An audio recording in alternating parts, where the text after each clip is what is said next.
फरवरी 2024 का महीना शुरू होने वाला है और ये आने वाला महीना आपकी राशि के लिए कैसा रहेगा, इस विषय को लेकर हमारे आपके सामने हैं।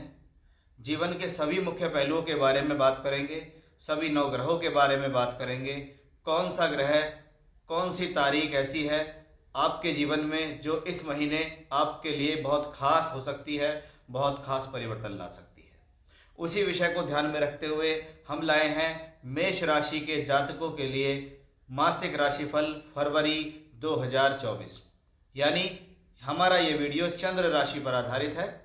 आपकी राशि से ग्रहों की स्थिति क्या है, आपकी जन्म की राशि मेष है, आपके बोलते नाम की राशि मेष है, तो इस वीडियो को आप यहाँ देख सकते हैं। जय श्री राम। मैं पंडित आशीष शर्मा लेकर आया हूँ फरवरी 2024 का मासिक राशिफल, जिसको हम मंथली हॉरोस्कोप या मंथली प्रेडिक्शन भी कहते हैं। इस महीने ग्रहों की स्थिति कैसी है, सबसे पहले हम ये जान लेते हैं कि 1 फरवरी के दिन ग्रहों का जो गोचर है वो कुछ इस प्रकार से है कि राशि में चंद्रमा बैठा हुआ है, इसलिए आपकी मेष राशि है। बृहस्पति वहाँ बैठे हैं, 12वें घर में राहु है, एकादश में शनि है, सूर्य बुध के साथ दशम भाव में है, मंगल और शुक्र की युति नवम भाव में बन रही है, तो केतु हैं छठे भाव के अंदर। अब आइए देखिए इन 9 ग्रहों का आपके जीवन में, आपके स्वास्थ्य, आपकी शिक्षा, आपके व्यापार, आपकी नौकरी, आपकी तरक्की, इन सभी स्थितियों को लेकर कैसा प्रभाव पड़ने वाला है, कितना पॉजिटिव है, क्या सावधानियां हैं, क्या लाभ हैं, किन उपायों को करने से आप इसको बेहतर बना सकते हैं, वो सब मैं आप इस वीडियो में बताऊंगा। सबसे पहले हम स्वास्थ्य को लेकर चलते हैं कि आपके स्वास्थ्य यानी आपकी राशि लगन में बैठे हैं गुरु, और गुरु का वहां पर स्वस्थ होना लगातार बेहतर हो रहा है। पहले ये ग्रह गुरु राहु योग में था, अब नहीं है। अब ये पहले फिर ये ग्रह वक्री हुआ था, अब नहीं है। अब ये मंगल की मित्र की राशि में है, बेहतर है, और इन्होंने बहुत लंबे समय तक यह राशि परिवर्तन राजयोग भी बनाया था। अब इसके अंदर और बेहतरी आती है कि बृहस्पति 3 फरवरी को, ये ध्यान रखिएगा कि बृहस्पति मेष राशि में बैठते हुए 3 फरवरी को शुक्र के भरणी नक्षत्र में गोचर कर जाएंगे। ये बृहस्पति की इस महीने की सबसे बेहतर स्थिति है, क्योंकि 3 फरवरी को जब इनका गोचर चेंज होगा तो वो शुक्र के नक्षत्र में आएंगे। शुक्र आपके लिए धनेश भी हैं, और भरणी नक्षत्र का मतलब होता है भरण पोषण करने वाला नक्षत्र, यानी बृहस्पति बहुत ज़्यादा बली हो जाएगा।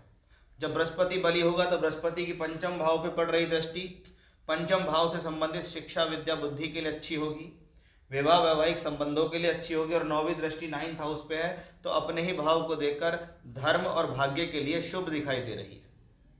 यानी स्वास्थ्य के हिसाब से भी देखें तो बहुत अच्छी स्थिति हमें यहाँ दिखाई दे रही है। और जब हम स्वास्थ्य की बात करते हैं, हम मान सम्मान की बात करते हैं, तो बृहस्पति तो हमारे लिए बेहतर हुआ। हम मंगल को नहीं भूल सकते कि मंगल ग्रह जो आपके लिए एनर्जी देने वाला ग्रह बनता है, वो मंगल राशि से 9th हाउस में बना हुआ है। 9वें घर में मंगल सिर्फ 5 फरवरी तक है, उसके बाद ये मंगल उच्च का हो जाएगा, और ये उच्च का होकर मंगल दशम भाव में दिग्बली होगा और आपकी राशि को देखेगा। इसको कहते हैं इस दौरान जो भी कर्म कार्य क्षेत्र करेंगे उसमें हमें सफलता मिलेगी, क्योंकि मंगल राशि का मालिक है। मंगल कर्म भाव में उच्च का हुआ है, एनर्जी भरपूर, मान सम्मान बेहतर रहेगा, कार्य क्षेत्र में सफलता मिलेगी। इस दौरान जिस काम में हाथ डालेंगे उसमें हम सफल हो जाएंगे। ये हमें दिग्बली मंगल और उच्च का मंगल इस बात को बताता है। दशम भाव में मंगल उच्च का है, दिग्बली है, इसलिए राज्य सरकार से संबंधित कर्म कार्य क्षेत्र के लिए भी शुभ है। अब शिक्षा के नजरिए से अगर इस महीने को देखें तो पंचम भाव पे हमने देखा है कि गुरु की भी दृष्टि है, पंचम भाव पे शनि की भी दृष्टि है, यानी शनि और गुरु दोनों का दोहरा गोचर है, यानी 5वें घर से संबंधित अच्छे फल मिलेंगे। शिक्षा, विद्या, बुद्धि के लिए ये समय अच्छा रहेगा। तो 5वें घर में संतान भी होती है। अब वो लोग जिनकी मेष राशि है और वो जीवन में चाहते हैं हमें संतान की शुरुआत हो जाए, कंसीव हो जाए, तो देखिएगा जब मंगल यहाँ पर आ जाएंगे तो मंगल भी पंचम भाव को ही दृष्टि देंगे।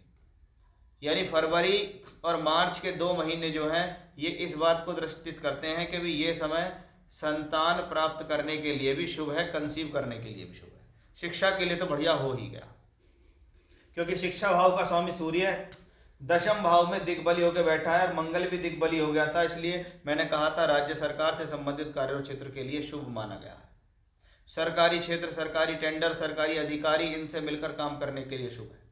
ये सूर्य 13 फरवरी को पहुंच जाएगा एकादश भाव में, जहां सूर्य और शनि दोनों का मिलकर धन योग बनेगा।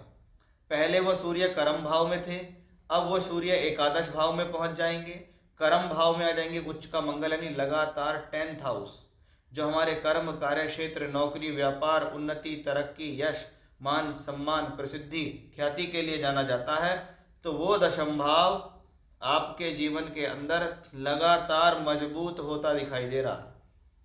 इसलिए ये महीना नई नौकरी, नए काम के लिए शुभ है, कार्य क्षेत्र में तरक्की के लिए शुभ है, प्रमोशन दिखाने के लिए दिखाई दे रहा है, क्योंकि सूर्य और शनि मिलकर बनाएंगे एक धन योग। 13 फरवरी के बाद सूर्य शनि की युति एकादश भाव में आपको डबल स्रोत दे सकती है आमदनी के, यानी सोर्स ऑफ इनकम एक से अधिक हो सकते हैं, आप इसको ऐसा मान सकते हैं। तो बहुत अच्छी स्थिति लगातार ग्रहों की मजबूत होती दिखाई दी हमें, गुरु से भी, मंगल से, सूर्य से और शनि से। बुध ग्रह आपके लिए छठे घर का मालिक होकर यहाँ चलता है, और छठे घर में केतु भी है, तो केतु भी बुध के फल देगा। 20 फरवरी तक दशम भाव में बुध है, तो क्या करता है, छठे का मालिक दशम में जाता है, तो कार्य क्षेत्र में संघर्ष होता है।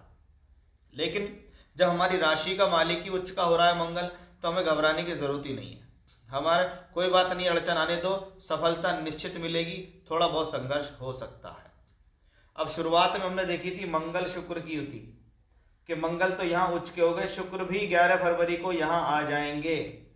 इसका मतलब है मंगल शुक्र की युति जो पहले आपके 9th हाउस में बन रही थी, अब वो बनेगी कर्म भाव में। यानी लगातार सारे प्लेनेट देखिए बार बार 10th हाउस में जा रहे हैं, यानी ये बात तो पक्की है कि प्रोफेशनल लाइफ इस महीने बहुत बढ़िया होने वाली है, कर्म कार्य क्षेत्र बहुत अच्छा होने वाला है, नौकरी व्यापार की स्थिति बेहतर होने वाली है। तो यही स्थिति, क्योंकि शुक्र सप्तम भाव का मालिक भी है, राशि के मालिक से एक साथ बैठता है, तो विवाह और वैवाहिक संबंधों के लिए शुभ है, संतान के लिए शुभ है, ये भी मैंने आपको बताया। यानी देखा जाए तो स्टेप बाय स्टेप जो ग्रहों की भूमिका है वो आपके लिए बहुत बेहतर यहाँ दिखाई दे रही है, ये सभी ग्रहों ने बताया। यानी कह सकते हैं कि मेष राशि के जातकों के लिए जो ये फरवरी का महीना है, ये वाकई में ही बड़ा खास होने वाला है, क्योंकि इसमें सभी ग्रहों की भूमिका आपके पक्ष में जाती दिखाई देती है। तो ये था मेरा आज का विषय कि मेष राशि के जातकों के लिए कैसा होगा फरवरी महीना।